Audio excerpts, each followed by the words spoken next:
નમસ્કાર વિદ્યાર્થી મિત્રો, છેલ્લે આપણે મધ્યકાલીન યુગમાં અમીર ખુસરો વિશે જોયું કે અમીર ખુસરો એક સંગીતકાર, રહસ્યવાદી અને ઇતિહાસકાર છે, જેને જે કવિઓ છે અથવા તો સાહિત્યકારો છે એની સૂચિમાં મહત્ત્વનું સ્થાન મેળવેલું છે.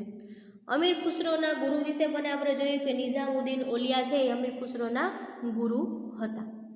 તેની મહત્ત્વની કૃતિઓમાં આશિકા, નૂર, સિપિહર અને કિરાતુલ સદાયનો સમાવેશ થાય છે. જે અમુક કૃતિઓ છે એ ઉર્દુમાં અને અમુક કૃતિઓ છે એ ફારસી ભાષામાં લખાયેલી છે. કરી લેજો એક વખત કે અમીર ખુસરોની કૃતિઓમાં પહેલી છે આશિકા, બીજી છે નૂર, બીજી સિપિહર અને ત્રીજી કિરાતુલ સદાયનો સમાવેશ થાય છે. આ ઉપરાંત તેણે અનેક કાવ્ય ગ્રંથોની પણ રચના કરી. તેને પોતાને ભારતીય હોવા પર ખૂબ જ ગર્વ હતો, તેથી તે ભારતને પૃથ્વી પરનું સ્વર્ગ ગણાવતો હતો. ભલે વિદેશી હતા અથવા તો સલ્તનત કાળમાં એટલે મુસ્લિમ કવિ હતા, પરંતુ એને ભારતીય હોવા ઉપર ખૂબ જ ગર્વ હતો અને પૃથ્વી ઉપર ભારતને એ સ્વર્ગ ગણાવતો હતો કે ભારત એ પૃથ્વી ઉપરનું સ્વર્ગ છે.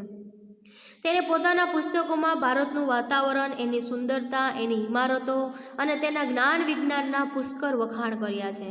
એના ઘણા એવા પુસ્તકો લખાયેલા છે, રચનાઓ એની કરેલી છે, જેમાં એને ભારતની સુંદરતા, ભારતમાં કેટલીક એવી ઇમારતો, એના જ્ઞાન વિજ્ઞાનના પુષ્કળ વખાણ કર્યા છે. તે દ્રઢપણે માનતા હતા કે હિન્દુ ધર્મનું સાર તત્વ એટલે હિન્દુ ધર્મ જે છે એનું સત્ય અનેક રીતે ઇસ્લામ સાથે મળતું આવે છે. એટલે ઇસ્લામ એટલે કે મુસ્લિમ ધર્મ અને હિન્દુ ધર્મના જે અમુક એવા વિચારો છે, જે સત્ય બાબતો છે, તત્વો છે સમજવાનું, એ હરતું મળતું આવે છે. તે દિલ્હીની આજુબાજુ બોલવામાં આવતી ભાષાને હિન્દવી કહેતા અને તેને પોતાની માતૃભાષા ગણાવે છે. એટલે દિલ્હીની આજુબાજુના જે વિસ્તારમાં બોલવામાં આવતી જે લોકબોલી હતી એને હિન્દવી ભાષા કહેતા અને પોતાની એ માતૃભાષા ગણાવતા. આ ભાષામાં તેણે અનેક કવિતાઓ રચી છે. તેમણે હિન્દી અને ફારસીને ભેગી કરી દ્વિભાષી ચોપાઈઓ અને દુહાઓ પણ રચ્યા છે. અમીર ખુસરોનો તમને અલગ જ વિદ્યાર્થી મિત્રો 3 માર્ક્સમાં અથવા 2 માર્ક્સમાં તમને પ્રશ્ન પૂછાય છે કે અમીર ખુસરો વિશે પરિચય આપો અથવા અમીર ખુસરો વિશે સમજાવો, તો આટલું તમારે સમજાવવું પડે. એને હિન્દી અને ફારસી ભાષાને ભેગી કરી અને કોની રચના કરી? તો કે દ્વિભાષી ચોપાઈ એટલે 2 ભાષાવાળી ચોપાઈઓની રચના કરી. એ ઉપરાંત દુહાઓની પણ એને રચના કરી. તેમણે શરૂ કરેલ આ સ્વસ્થ પરંપરા તેમના પછી સદીઓ સુધી ચાલુ રહી. જે એને આ દ્વિભાષી ચોપાઈઓ અને દુહાઓ રચવાની શરૂઆત કરી, એ પછી ઘણા કવિઓએ એ માર્ગે એ રચનાઓની શરૂઆત કરી અને આ જે સ્વસ્થ પરંપરા અમીર ખુસરોએ શરૂ કરી હતી એ ઘણા લોકોએ છેટ સુધી ચાલુ રાખી. ક્લિયર અહીંયા સુધી વિદ્યાર્થી મિત્રો? આગળ જોઈએ, પ્રાદેશિક ભાષાઓ અને તેના સાહિત્યને પ્રાદેશિક શાસકોએ વેગ આપ્યો.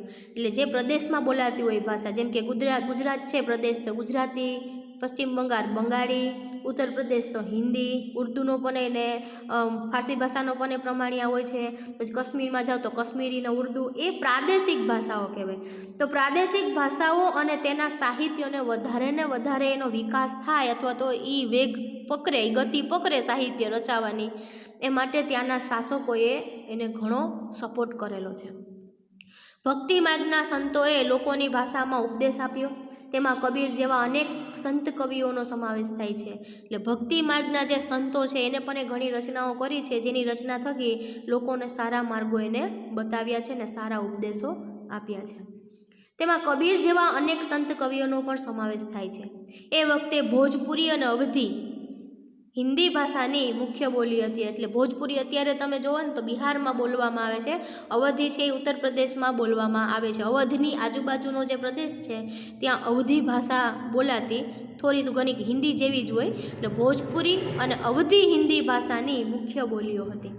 કબીરની રચનાઓ મુખ્યત્વે સિંધુ કડી બોલીઓમાં હતી. ખાસ ટીક કરજો, કબીરની જે બધી રચનાઓ છે, કબીરના દોહા, કબીરની જે કંઈ પણ એવા ગ્રંથો રચેલા છે, તો એની મુખ્ય ભાષા કઈ હતી? સદુકડી. આ સદુકડી લોક બોલીએ છે એમાં એને રચના કરી હતી. તેના દોહડાઓ લોક સાહિત્યનું અંગ બન્યા છે. આપણે કહીએ ને કબીર કે દોહે, હિન્દીમાં તમને ઘણી વખત શબ્દ આવતો હોય છે અને દોહા આવે છે પણ એ ખરા કબીરના, તો એ દોહાઓની રચના છે ને એ સદુકડી બોલીઓમાં રચેલા છે.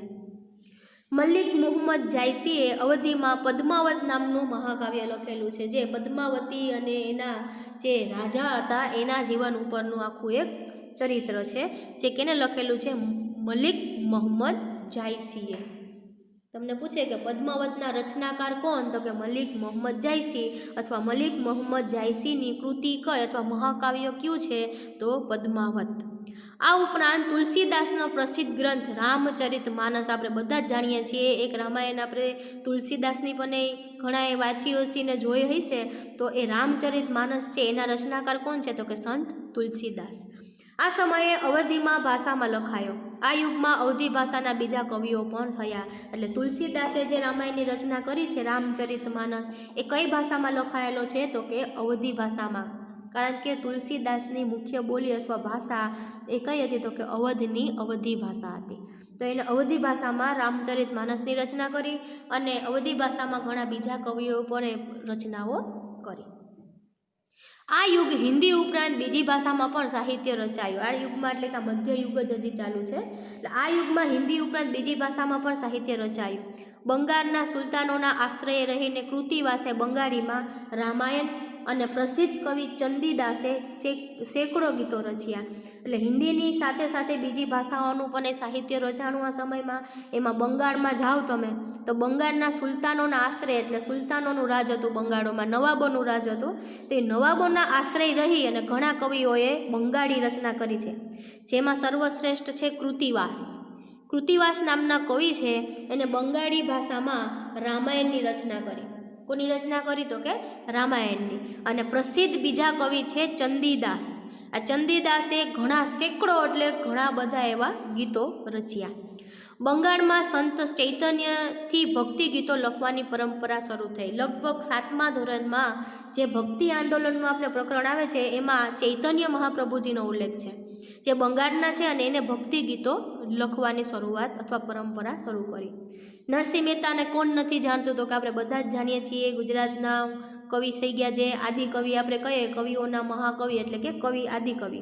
નરસિંહ મહેતાએ ગુજરાતીમાં અને નામદેવ તથા એકનાથે મરાઠીમાં ભક્તિ ગીતો રચ્યા.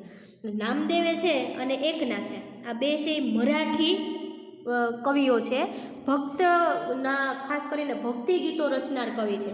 જેમ ગુજરાતના નરસિંહ મહેતા છે એમ મરાઠામાં અથવા તો મરાઠી ભાષામાં જેને ભક્તિ ગીતો લખ્યા એમાં નામદેવ અને એકનાથનું નામ છે. જૈનુ અલબિદીનના આશ્રયે કાશ્મીરમાં મહાભારત અને રાજતરંગીણી જેવા અનેક સંસ્કૃત ગ્રંથોનો ફારસીમાં અનુવાદ થયો. કયા રાજાનું નામ છે? તો કે ત્યાં કાશ્મીરના રાજા છે અથવા તો અહીંયાના સમ્રાટ છે જૈનુ અલબિદીન. આ જૈનુ અલબિદીનના આશ્રયે ત્યાંના કવિઓએ જે કાશ્મીરમાં લખાયેલો, સંસ્કૃતમાં હતો ને કાશ્મીરમાં, મહાભારત અને રાજતરંગીણી, આ બંનેનો ફારસી ભાષામાં અનુવાદ કરવામાં આવ્યું. આ બંને સંસ્કૃતમાં લખેલા હતા અને કાશ્મીરના કવિઓએ લખેલું હતા. એનું કેમાં અનુવાદ થયું? તો કે ફારસી ભાષામાં અનુવાદ કરવામાં આવ્યું. વિજયનગરના સમ્રાટોમાં શાસનકાળમાં સંસ્કૃતનો વિકાસ ચાલુ થયો. વિજયનગર ક્યાં આવેલું છે? તો કે દક્ષિણ ભારતમાં. આપણને તમને નાના ધોરણમાં ઉલ્લેખ આવ્યો હતો. વિજયનગરના રાજા કોણ છે? મહાન રાજા? તો કે કૃષ્ણદેવરાય. કોણ હતા? તો કે કૃષ્ણદેવરાય. વિજયનગરના સમ્રાટોમાં શાસનકાળમાં સંસ્કૃતનો વિકાસ ચાલુ રહ્યો. આમ છતાં આ યુગ તેલુગુ સાહિત્યના વિકાસનો મહત્વપૂર્ણ યુગ છે. ઘણા સંસ્કૃતમાં જ લખાણા, પરંતુ એની સાથે સાથે તેલુગુ ભાષામાં પણ ઘણા સાહિત્યો લખવાના શરૂ થઈ ચૂક્યા હતા. તેથી એને મહત્વપૂર્ણ યુગ ગણવામાં આવે છે. વિજયનગરનો મહાન સમ્રાટ કૃષ્ણદેવરાય તેલુગુ અને સંસ્કૃતના લેખક હતા. ખાસ ટીક કરજો. વિજયનગરના મહાન સમ્રાટ કોણ? તો કે કૃષ્ણદેવરાય. એ કયા બે ભાષાના? તો કે સંસ્કૃત અને તેલુગુના લેખક હતા. તેમણે આમુક્ત માલ્યદા, ખાસ ટીક કરજો, કૃષ્ણદેવરાયે પોતાની રચના કઈ કરી? તો કે આમુક્ત માલ્યદા ગ્રંથની રચના કરી. જે કઈ ભાષામાં રચેલું છે? તો કે તેલુગુ ભાષામાં રચેલું છે. મુગલ શાસન દરમિયાન વાસ્તુકલા અને અન્ય કલાઓની સાથે સાહિત્યનો પણ વિકાસ થયો. હવે વાત આપણે કરીએ મુગલ યુગની, કારણ કે સલ્તનત છે એ મધ્ય યુગમાં આવેલું છે. સલ્તનત જે રાજાઓ હતા. હવે મુગલ શાસક એટલે કે જ્યારે મુગલ યુગ આવ્યો, મોગલોનું શાસન આવ્યું, ત્યારે પણ ઘણી કૃતિઓ રચાણી. પરંતુ આપણે એ સમજવાનું કે મુગલ શાસન દરમિયાન વાસ્તુકલા એટલે જ્યારે જે બાંધકામની રચના થતી હોય, કિલ્લાઓ બનતા હોય, મહેલો બનતા હોય, તાજમહેલ છે, અમુક એવા મકબરાઓ છે, એની રચના થતી હોય તો એ વાસ્તુકલાને વિકાસ થયો ગણે. એટલે વાસ્તુકલા તો હતી જ મુગલ શાસન દરમિયાન, એની સાથે સાથે અન્ય કલાઓ અને સાહિત્યનો પણ વિકાસ થયો. એટલે લખાણો પણ સારા એવા ગ્રંથો પણ લખાણા. પ્રથમ મુગલ બાબરે તુર્કી ભાષામાં તુઝુકે બાબરી નામનો પોતાની આત્મકથા લખી. કેને? તો કે પ્રથમ મુગલ બાદશાહ કોણ હતા? તો કે બાબર. બાબરે કઈ ભાષામાં? તો કે તુર્કી ભાષામાં, કારણ કે એની એ મુખ્ય ભાષા છે, એ તુર્કસ્તાનના હતા એટલે એની તુર્કી ભાષા છે. તો તુર્કી ભાષામાં એને તુઝુકે બાબરી નામની આત્મકથા લખી, જેનું ફારસીમાં બાબરનામા નામથી ભાષાંતર કરવામાં આવ્યું. પાછળથી આ તુઝુકે બાબરી છે જે તુર્કીમાં લખેલી હતી, પાછળથી એનું અનુવાદ કરવામાં આવ્યું કઈ ભાષામાં? તો કે ફારસી ભાષામાં. અને નામ શું આપવામાં આવ્યું? તો કે બાબરનામા. હુમાયુની બહેન ગુલબદન બેગમે, આ ખાસ ટીક કરજો વિદ્યાર્થી મિત્રો, હુમાયુની બહેન કોણ? તો કે ગુલબદન બેગમે પોતાના ભાઈનું એક એને ગ્રંથ લખ્યો એના ચરિત્રો ઉપર, જેનું નામ આપ્યું હુમાયુનામા. આ એની બહેન ગુલબદન બેગમે લખેલું છે. જહાંગીરે તુઝુકે જહાંગીરી પોતાની આત્મકથા લખી. જહાંગીર પણ એક લેખક હતા, એક સંગીતકાર હતા. આમ ભલે એકદમ ખૂંખાર એવા મુગલ શાસક હતા, પરંતુ એનામાં પણ ક્યાંક કલા છે એ છુપાયેલી હતી. તો જહાંગીરે પણ તમે જુઓ તો જહાંગીર નહીં પણ ઔરંગઝેબ ખૂંખાર રાજા હતા. જહાંગીર તો વ્યવસ્થિત આપણે શાસક ચલાવનાર શાસક હતા. તો એને જહાંગીરે કેની રચના કરી? તો કે તુઝુકે જહાંગીરીની.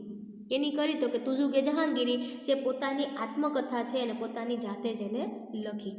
ઔરંગઝેબ, જે તમને કહું કે એકદમ ખૂંખાર ને ખતરનાક એવા જો મુગલ બાદશાહ હોય, જેને મુગલ વંશના પતનનું કારણ પણ માનવામાં આવે છે, એવા ઔરંગઝેબ પર પ્રસિદ્ધ હસ્તલેખક હતા.